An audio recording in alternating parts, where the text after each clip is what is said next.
Welcome to Unscripted with Aditi. and Haley, where we take you behind the scenes of our acting journeys. And today we're going to be answering some Reddit questions about acting, the business, the journey. So, the first question that we have is how do you book speaking roles on TV without an agent, especially if you live in a smaller market? Self-submit. Get your acting profiles, Actors Access, Backstage, casting networks, Casting Frontier. Get accounts on all of that. Upload your headshots. Make a minute or two reel, like a self-tape kind of thing. Upload that onto your profiles and then self-submit. Yeah, like Actors Access, there's Backstage. Be careful with some of the projects on stage and some of the projects on Actors Access. Just make sure you're really doing your research. Research like the production companies, the casting directors, make sure they're legit people. And then also, like, I just want to say again, don't give people money. Like, nothing that's legit you will ever have to give money. Yeah. I just want to put a quick disclaimer for today's episode. This is just our personal advice. This is not anything, that you should follow exactly because everybody's acting journey is completely different. So I just want to preface that this is not legal advice or anything like that. So yeah, this is just like what our personal opinions are. And if it helps you and it resonates with you, that's amazing. If not, totally cool, and we get that it's not for you. Perfect. Next question. I don't have reels due to lack of on-screen performances. Would having a self-tape of doing a monologue suffice in the beginning when applying for roles? Yes and no at the same time. I would say it's better to find someone, even if I know there's so many, like, I don't love AI, but I mean, if you're in a crunch, it's something that's free. If you need to use like an AI voice to read with you, or you can read with yourself. I know, like, Aditi, you do that, and so you can kind of talk about how you do that in just a second. But yeah, I think it's better to do a scene because they want to see how you can interact with someone else, whether you have to like kind of manipulate it a little bit or not. But yeah, you can just go on a plain background, just like I am here, and then do a little minute-long scene and upload those to Actors Access and all the other casting websites. But yeah, that'll work for now. But make Yeah. sure it's good camera quality and good lighting and good audio. You don't want crunchy audio in the dark. Yeah, Yeah. you want to have a good self-tape set up with the plain background, gray, blue. Just make sure that whatever you're wearing doesn't match with the background. Make sure it Yes. contrasts. And for self-tapes, for uploading to your profiles, I would say, again, like do a scene, of course, because that shows like how you can work with a scene partner. What I do is if I don't have a partner, if I don't have anyone to read with, I do a voiceover for the other character. So when I'm filming, I do pauses for when the other character's talking, and then I go back and I edit it, and then I add the voiceover. But make sure that your voiceover sounds natural and doesn't sound like super loud or super quiet. But yeah, that definitely works because when I was starting out, like, I obviously didn't have any experience, so I uploaded like a comedy clip, a drama clip. If you speak another language, you can upload that too. So just kind of uploading those little clips, minute or two, onto your profiles really helps. Yeah, that is very, very important. And then kind of just talking about like setup. One of the best investments that you can make early on into your career is not, paying necessarily for super expensive acting classes or privates or workshops or anything like that. Invest, especially if you don't plan on like doing a lot of in-person auditions, like if you don't live in LA or New York and you can't do in-person auditions, if you are going to do self-tapes, invest in good lighting and a nice background because it is super, super important. Yeah, I mean, you can film it on your iPhone, so like the audio will be pretty good as long as you have like a quiet area. But definitely, I would say the best investment that you can make is in your self tape setting and a good acting class. Yeah, I think both of us have like a decent background, like two lights, two box lights. That's what I have, and then like a tripod. Your Yeah, phone that's works. like what will. You don't need a special mic or anything. I know some people No, do that, but you don't necessarily need that. we need that. Yeah, I know. Like I just film it on my iPhone, and that works pretty great. Okay, so the next question is how do you get into SAG, and what is that? Again, take this with a grain of salt because we are not industry professionals, we're just actors. For me, at least what I did was, well, my first job, Law and Order, did give me like SAG eligibility. Eligibility. So it kind of just depends person to person what your first project is. If you start by doing non-union and stuff, that doesn't give you like the SAG eligibility. But once you book like a union job, then that gives you SAG eligibility. And then after like a certain amount of SAG jobs, you do have to apply for the SAG Membership. card. yeah, Yeah. the SAG membership. So yeah. Yeah, so kind of like what SAG is SAG is the acting union, and it basically just makes sure that, and again, take this with a grain of salt. This is also just a really quick, short summary. I know there's a lot of people who know a lot more about SAG. SAG also has like official Instagrams and stuff like that, which you guys can go check out, and they also have a website so you can like read all their contracts and stuff like that. But basically, it's the acting union. So yeah, and so they kind of just focus on like equal pay, stuff like that. I'm pretty sure, at least this is how it was a few years back whenever I got my eligibility. I personally got it from doing commercials because I know I had kind of talked about this in the first episode, but I started off doing commercial work. So I got my SAG eligibility by doing 2 SAG commercials, and then um, I did Prom Dates, which was SAG, and then that's my third. And so then the next project that I book that's SAG, I will have to join the union. And usually, like, you kind of wait to join. Yeah. I know it's kind of weird, but that doesn't really matter right now. What matters right now is answering the questions for beginners. So, yeah, that's kind of all we'll say about that question. But yeah, you get it from working SAG jobs. Yeah. Somebody on Reddit asked, how do you not like freeze on camera, if that makes sense? Like, how do you not get nervous whenever you're filming auditions or doing callbacks on like Zoom and stuff like that? I think honestly, like as a beginner, that's normal. That's okay to feel nervous. But I would say do acting classes. That gives you a lot of exposure and a lot of practice to performing in front of others. And I think over time it becomes very natural to you. I know that it's kind of that way for both of us because I remember starting out, like I was kind of worried and afraid of what of what other people might think about my performance, whatever. But those kind of emotions died down as I continued to do acting classes and practice with my coach and everything. So just practice, do acting classes. It really, really helps for, getting rid of like the nervousness that you feel. And then that way, like when you go on set, you don't feel that anymore.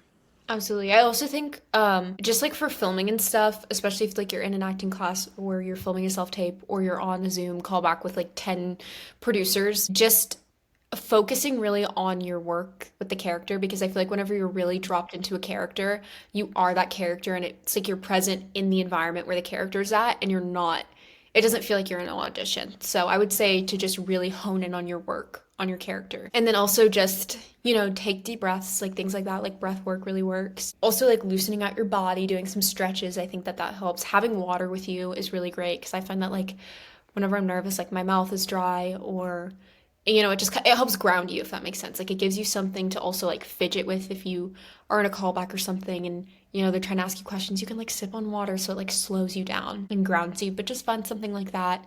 Obviously, don't be in a callback like, hey guys, but just like find a way to ground yourself before you step into that room.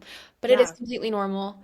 And then also I'd recommend for any beginner actors to do privates for your first like few auditions at least with an acting coach, so you can have that one-on-one like extra detailed coaching for that specific project. Yeah, 1000%. I also, like, again, you know that you're in this because you love it, you love the craft. Remembering not to take things too seriously. It's okay if you mess up. They're not looking for perfect. They are looking for someone that fits the character. And honestly, the character that they wrote has flaws too, and they know that. And they know that people have flaws, and you're going to miss a line sometimes. You're going to forget something. You're going to trip on your words, and it's okay. So just take a deep breath. And I'd say my biggest piece of advice, as someone who's messed up a few times, when you mess up, don't freak out. I think that's the worst thing that you can do, but instead just take a deep breath and be like, let's do it again. And Yeah. it's not that deep. It's okay. And I would say, like, and from my experience, and I think I can say the same for you, casting directors are not as intimidating as you No, think. They are graceful. They know that, actors don't have it easy. especially So, beginners.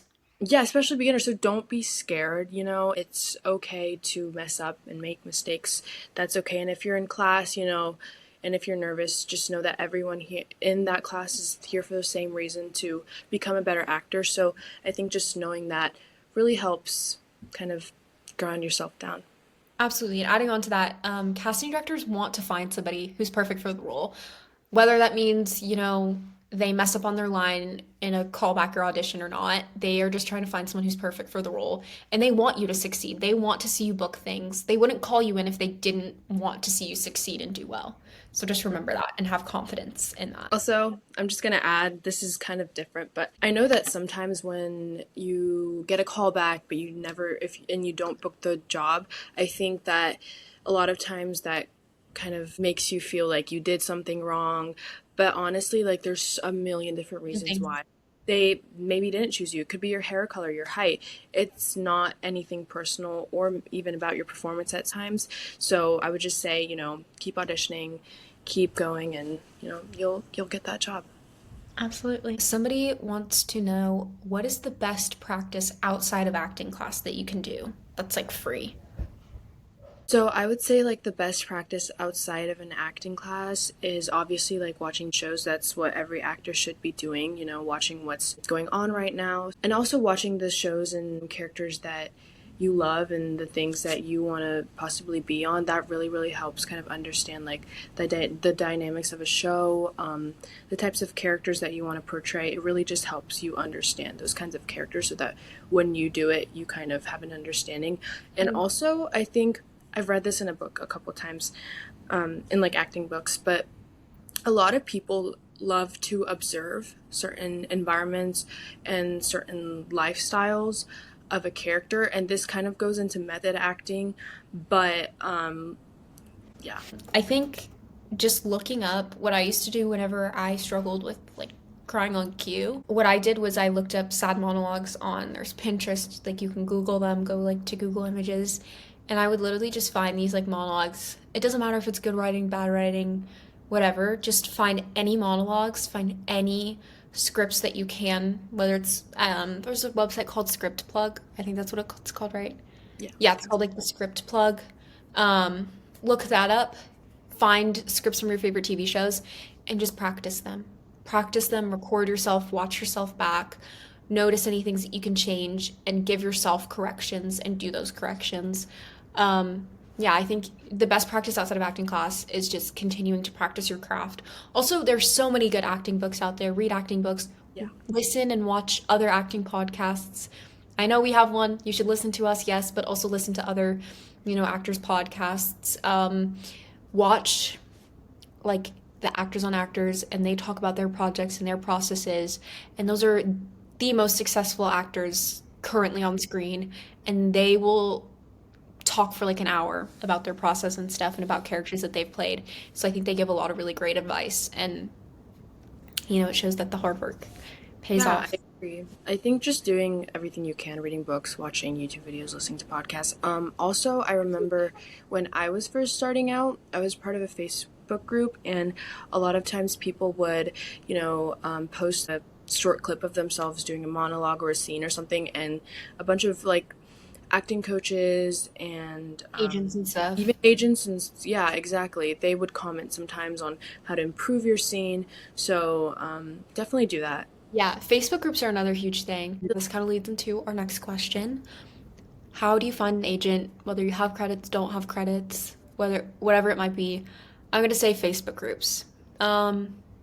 There are so many Facebook groups out there. There are the good ones, there are the bad ones. There are a lot of good ones. There's a lot of ones if you're a teen actor that your parents can join. If you're an adult, there's ones for adults. And a lot of coaches and managers and agents are on there. And a lot of times, if they see your stuff, they'll either call you in, or they'll have like certain like workshop things that they'll do like with the agents and the managers. And then you can go perform a script for them, whether it be over Zoom or in person. And then this is not 100% guaranteed, but also neither is, just like finding an agent on your own. But like doing these workshops and things like that, you're definitely not 100% guaranteed. So don't, go into it thinking I'm going to get an agent doing this. Of course, that's the goal. But they might sign you from that, or they might call you for an interview and then sign you from that interview. So yeah, I would definitely say join Facebook groups. It's so helpful. And also there's agents on there who can give better advice. Of course, we give pretty good advice and stuff, but I think it's also better to just hear different perspectives, especially from agents and managers. Yeah. Yeah, I've seen a lot of people like post their headshots, their experience in the Facebook groups, and I've seen like agents and managers comment. For me, my experience was a little different.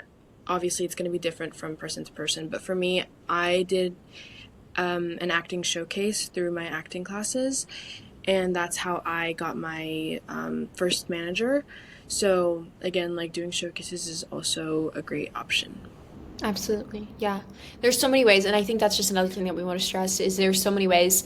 I think that's what's worked for me is not following exactly one person's journey, but using bits and pieces from everybody's journey, and then also just meeting other actors my age and kind of, hearing their methods and incorporating those into how I do things. The next question is, how do you deal with rejections? I think rejection is so hard, especially in this industry, because you could go out for your dream role and be rejected, and it's so hard because sometimes like there's projects that like it's not that you don't care about it because of course you're grateful for every opportunity, but it's just like a project that you kind of like overlooked and then you make it all the way and then your dream role and you don't even get a call back for it, and I think that's like the most gut-wrenching thing.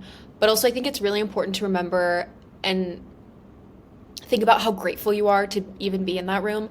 And I think that's something that even whenever I get upset about not getting a call back or being in the mix to finding out that somebody else got the role, I think something that's helped me is just grounding myself and being grateful for the opportunities that I'm given, because it is insane the projects that I get to go out for, which it's so sad that we can't talk about them, but we both go out for some pretty cool things that I never would have thought I would have the opportunity to go out for, and I am. So even being in that audition room is very selective. It's very small. I think just grounding myself and being grateful for the opportunities that I'm given helps me kind of get over the rejection, because it's like, yes, it wasn't me, but also how cool that I got to audition for that project. That is so cool. So I think that's something that just helps me. And of course, let yourself grieve the role, let yourself, be upset about it, because that's totally normal.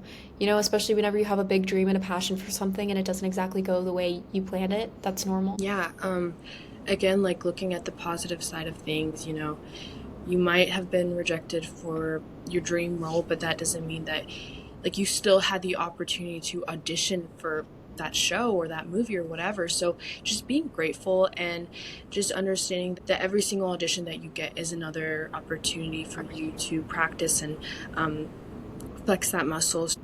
Um, so next question is, how do you book roles if you live in a smaller market? Again, with the Facebook groups, I'm going to say it. Look up your local like film school. If you live in like a state, like if you live in Austin, Texas, UT Film School. If you live in New York, NYU Film School.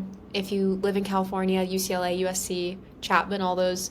Try and see if there's a local film college near you, wherever state you might be. And if there's a local film school near you, I guarantee you they have like casting pages. And then you can do those student films, and then usually you won't be paid, but make sure that you, instead of payment, because you're probably not going to get paid for your first few things, and that's okay. You need to like just build up your reel. But when you do student films, make sure that you are guaranteed clips, because then you can then take those clips, if they're good quality, if they come out good, and put them on your reel. And that's what's going to help you book speaking roles. Yeah. Yeah. Like what you said, like doing like the student films, going in Facebook groups and seeing if anyone's, filming anything. Also filming your own stuff really helps. That's kind of just to gain experience, but in terms of like being like location wise, hold on. Did you hear that? Yes, what That's was it? like playing music. Oh.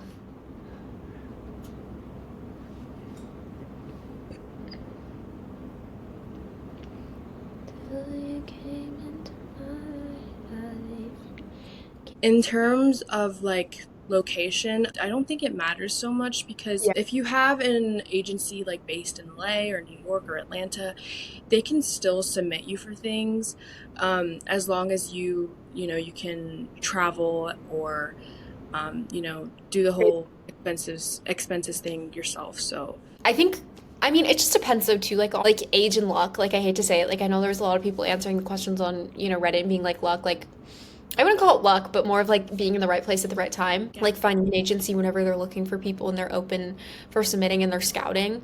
It's definitely easier to find those agencies than whenever, they're kind of full. But yeah, just like finding agents in LA, Atlanta and stuff like that, and then they will submit you for SAG projects. Yeah. I think you can cold submit to agencies and managements. You Um, definitely, there are some, yeah. look on what I will say that helped me. I would say now I know a lot about different agencies and stuff. Look up, because I know it changes every year, but if you look up the best developmental, and this is very important if you're new, the best developmental agencies, because you have like the big five, I think, or big three, whatever. That's like UTA and CAA. They're most likely not going to take you on if you're brand new. But there are developmental agencies who will submit you for shows and movies on streaming platforms and networks and stuff like that. That will take you on if you're new. So look up the best developmental agencies and then go to their websites and then look up. They usually have a tab that says submissions. If it says no unsolicited resources, if you email them your resources, if you DM them your resources on something, if you are texting their managers, like finding their numbers. If you're calling their agency and submitting the material or trying to give them material, you're never going to get signed with them. Yeah. But there are, I promise you, if it's a developmental agency, they're most likely going to allow you to submit your resources online. And usually they'll have like a page where you can like upload your headshots, upload your resume, you type in your special skills, things like that. Yeah, you have to be careful, do your research. Yes. Don't, if you're a beginner, don't just start submitting to bigger agencies. Look at local agencies, like you said, developmental agencies. So, yeah, just do your research before, you go Yeah. about anything.